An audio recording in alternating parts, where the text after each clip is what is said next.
خۆشەویستانی کورسات نیوز سڵاوتان لێبێ دووبارە دیداری سلێمانی لە زانکۆی ئەمریکی لە سلێمانی درێژە هەیە کۆمەڵی قسە و باسی جیازیا لەسەر ڕەهەند و پرسی جیازیا باسی لێوەکراوە کۆمەڵێک گەورە بەرپرسی هەرێمایەتی و نێودەوڵەتی و عراقی و هەرێمی کوردستانیش بەشدارن لەم دیدارە تایبەتی کورسات نیوزدا لەگەڵ بەڕێز لاهور شێخ زەنجی بەرپرسی ئاژانسی پاراستن و زانیاری سڵاش زانیاری گفتوگۆکەین لەسەر کۆمەڵێک پرسی تایبەتی کاک شێخ لاهور سوپاس بەخێر بێت سوپاس بۆ دەرفەتە کاک شێخ لاهور لێرە و لەوێ باس لەسەر هەڵدانەوەی جارێکی تری داعش ئەکرێ بەڵام بە فۆرمێکی تر ئەمە لەم پرسیارەوە بچینە ناو گفتوگۆکان کە بەشێکی لە دیداری سلێمانیشە لە پانەلەکانە لێرە و لەوێ باسی ئەکرا بە تایبەتیش لە وتارەکانە بۆچوونی بەڕێستان ئایا داعش ماوە بە فۆرمێکی تر یان دێتەوە بە فۆرمێکی تر؟ سوپاس دیارە داعش وەکو خلافەت ینی ئەمەی کە جاران کۆنتترۆلی زەویەکی زۆری کرد یاخود ئەرزێکی زۆری کردبوو بەو شێوازە نەماوە بە فۆرم بەڵام داعش گەڕاوەوە بۆ سەردەمی ئەلقاعیدەی کۆن یاخود ئەنسار و ئەوانە بۆ تۆ منظەمەیەکی ئیرهابی کە بە شێوازێکی تر دێتەوە مەیدان ینی هەڕەشەکەی داعش لە ناوچەکە بەگشتی وە لە عێراق بە تایبەتی ماوە بە پێی زانیاریەکانی ئێمە لە چەندین ناوچەی جیاوازدا چەکداری زۆر ینی لە بەپێی ئامارەکانی مانگی ڕابردوو لە 70 شوێنی جیاواز گروپی بچووکی چەکداری داعش وجودیان هەیە ینی داعش کۆتایی نەهاتۆ بەڕاستی وەکو خلافەت لەوانەیە کۆتایی پێهات پێ بەڵام وەکو ڕێکخراوێکی ئیرهابی داعش وجودی هەیە و لە عێراق ماوە و بەڕاستی نابێت تەرکیزمان لەسەر هەڕەشی داعش لا بچێت زۆر باشە مەبەست لەو گروپانە ئایم گروپانە ئەم گروپانە یعنی هەڵاتوەکانن لە شوێنەکان خۆیان حشارداوە یاخود خۆڕێخەرەوەکان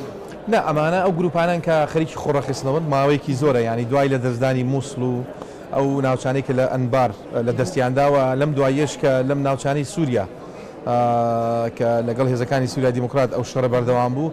زۆربەی داعش عێراقیەکان هیجریان کردوتەوە بەرەو عێراق و لە ناوچە جیاجیاکاندا بە دوای فەراغدا دەگەڕێن ئەو شوێنانی کە فەراغی تایە ئەو شوێنانی بە تایبەتی لە بینی حکوومەتی مرکزی و حکوومەتی هەرێمی کوردستان کە فەراغێک دروست بە لە بینی هێزی پێشمەرگە و هێزە عێراقیەکان یاخود ئەو ناوچانەی کە قورسە و عێراق هێزی تەواوی نییە بۆی بتوانێت دابەشی کە بەسەر ئەو ناوچانە توانیویانە سوء استفادە بکەن لەو شوێنانە و توانیویانە بە شێوەیەکی منەظەم خۆیان ڕێک بخەنەوە ئێستا من پێم وایە لە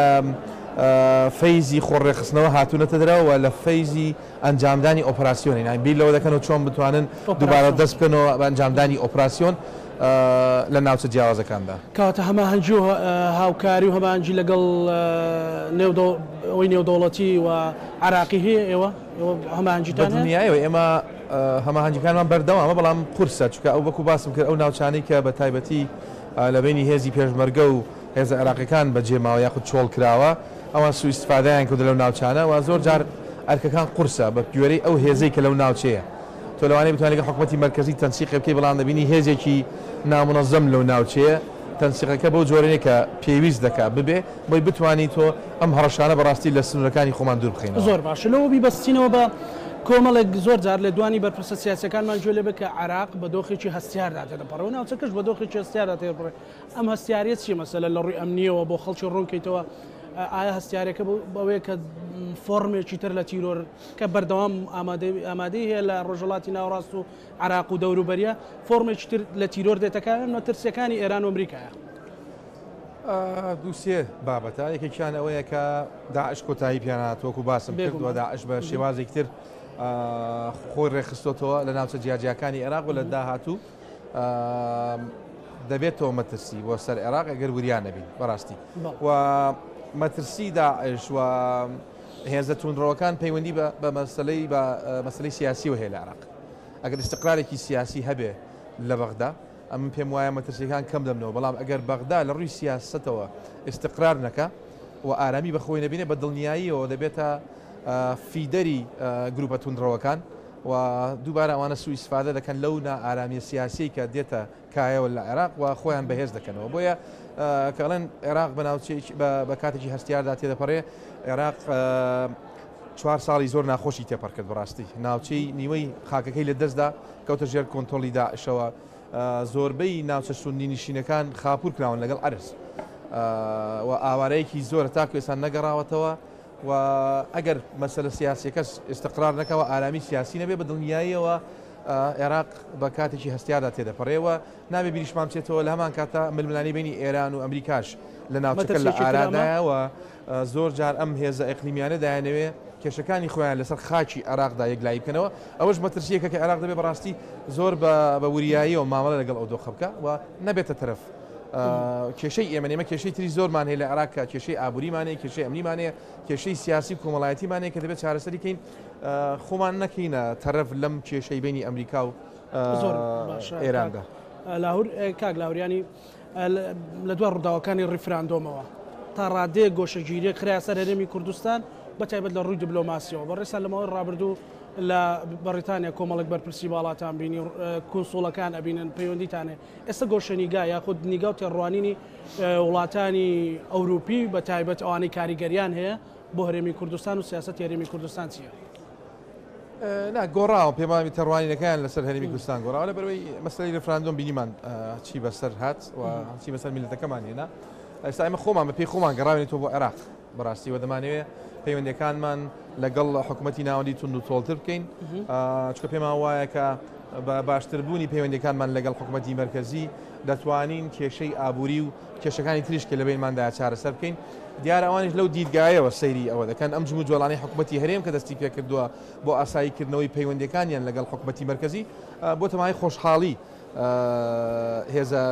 هێزە هاوپەیمانەکان یاخود ئەوروپیەکان یاخود ئەمریکا و وڵاتانەی تر چکەوان هەر لە بیدایەتەوە لەگەڵ ڕیفراندۆم ئەنجامدانی ڕیفراندۆم نەبوون کەواتە تەنها لە چوارچەوەی عێراق ئەوان پاڵپشتی کوردەکەن بە دڵنیاییەوە ئەوان نیان شاردوەتەوە کە ئەوان پاڵپشتی هەرێمێکی بەهێزی کوردستان لە چوارچێوەی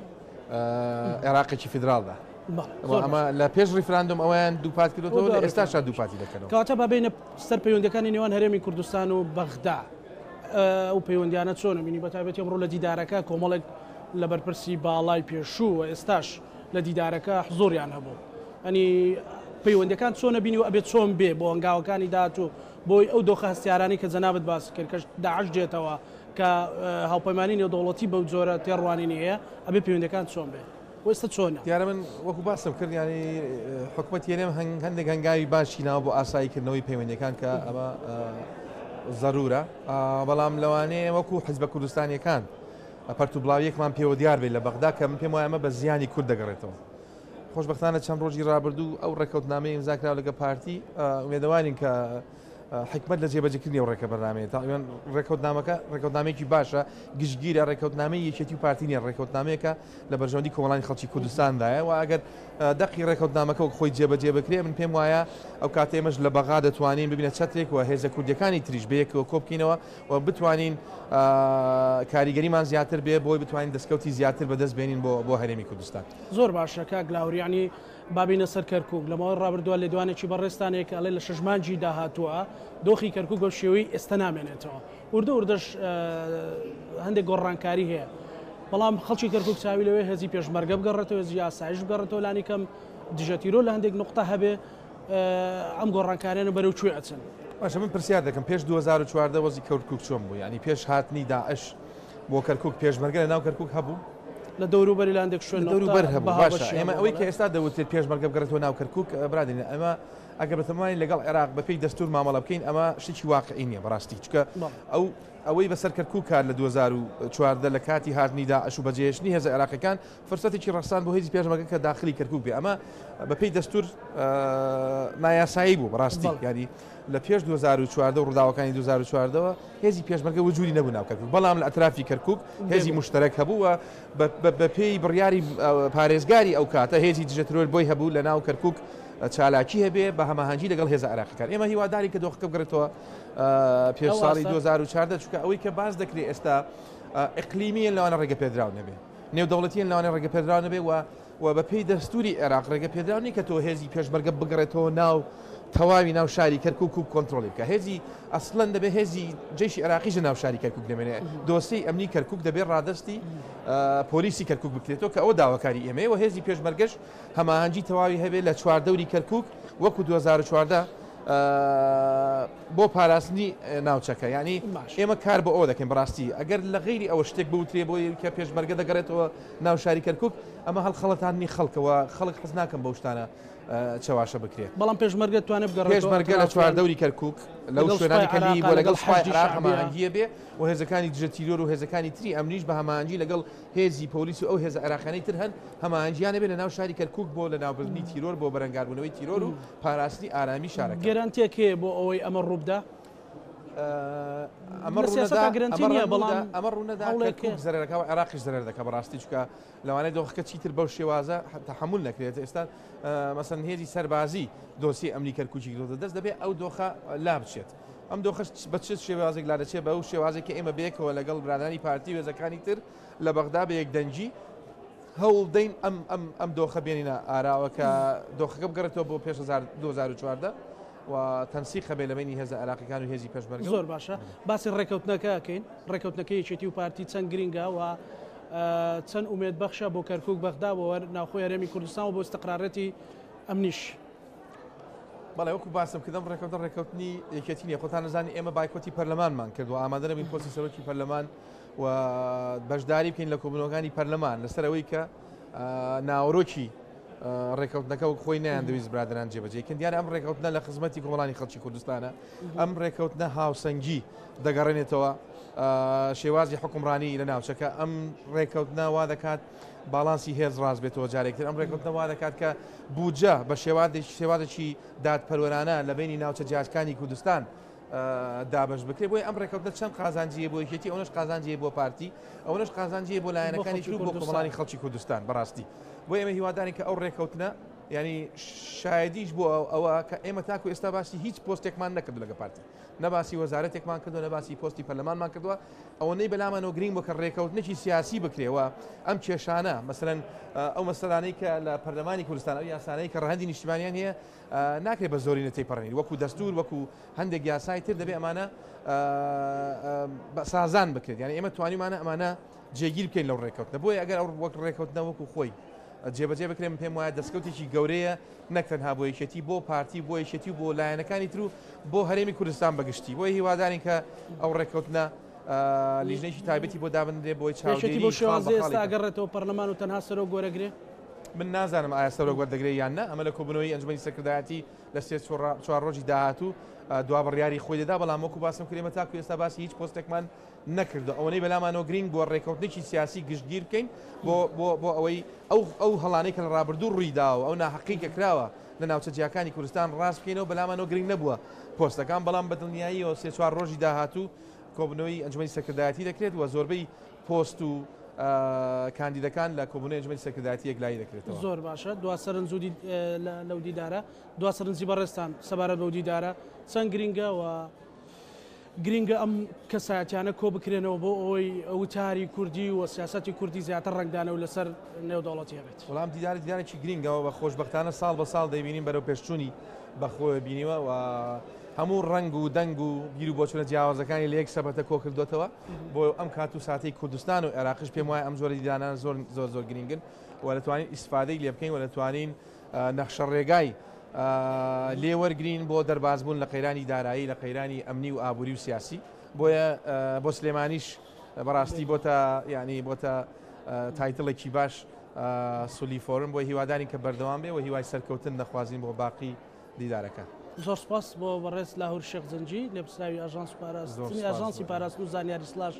زانیاری. سپاس بۆ کاتی بەخشی زۆر سپاس. بینەرانی خۆشەویستی کورسات نیوز دیدارەکانی کورسات نیوز وە دیدارەکانی دیداری سلێمانی لە زانکۆی ئەمریکی بەردەوامە بێ و بە سپۆنسەری دەستگای مێدیایی کورسات سات بە سات کورسات لە ڕووماڵەکەی بەردەوامە بێ تا دیدارێکی تر بەخواتانە سپێری لەگەڵ ماڵێ.